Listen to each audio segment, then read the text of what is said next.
Now to the latest on the Broad Street Market in Harrisburg. It's been 2 years since the massive fire gutted the brick building. Not much progress has been made since that day. City officials say they're working quickly on rebuilding. When will we actually notice a change? Seth Kaplan joins us with an update tonight. Hey, Seth.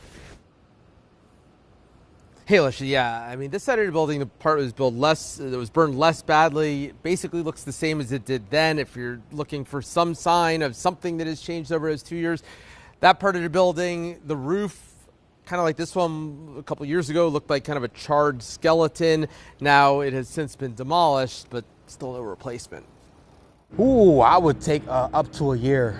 Lifelong Harrisburg resident John Stump's answer to how long he guessed reconstruction would take back when the brick building burned. Instead, work on surrounding streets, but construction on the building itself hasn't started 2 years later.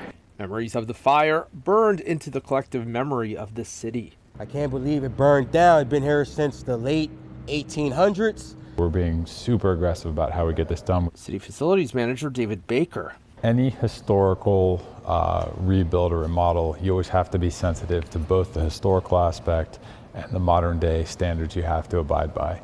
That second part meaning things like ADA compliance. The first addressed by this letter late last month from Historic Harrisburg, saying the organization supports the rebuilding plan depicted partly by these renderings, which could still change depending on the bids the city gets to do the work.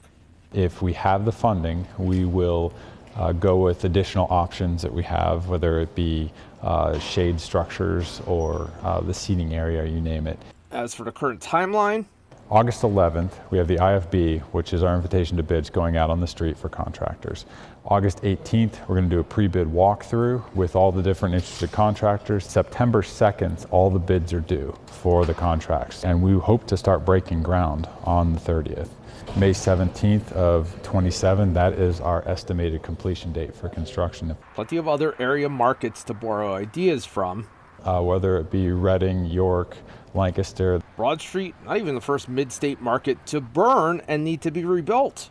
Back in 1999, fire destroyed the West Shore Farmers Market. It reopened about a year and a half later. Monday, not a Broad Street Market day, so no chance to talk to vendors who have, in any case, told us repeatedly how they feel things are going.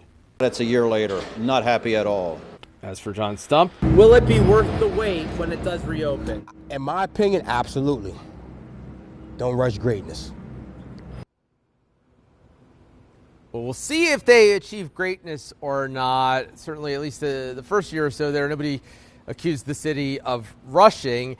I can tell you this, though, Dennis, at least that new timetable we showed you, we've been tracking it since the beginning of the year, and it hasn't slipped much since the updates they gave us back as far as, about January. We will, of course, continue keeping tabs and let you know the latest as we learn more. Thank you, Seth. The timetable hasn't changed, but it's still a slow go out there. Hi, I'm Eric Finkenbinder from ABC 27, and we're excited to announce the new ABC 27 News Plus app. Live stream newscasts or watch content on demand. This is different than the ABC 27 app on your smartphone.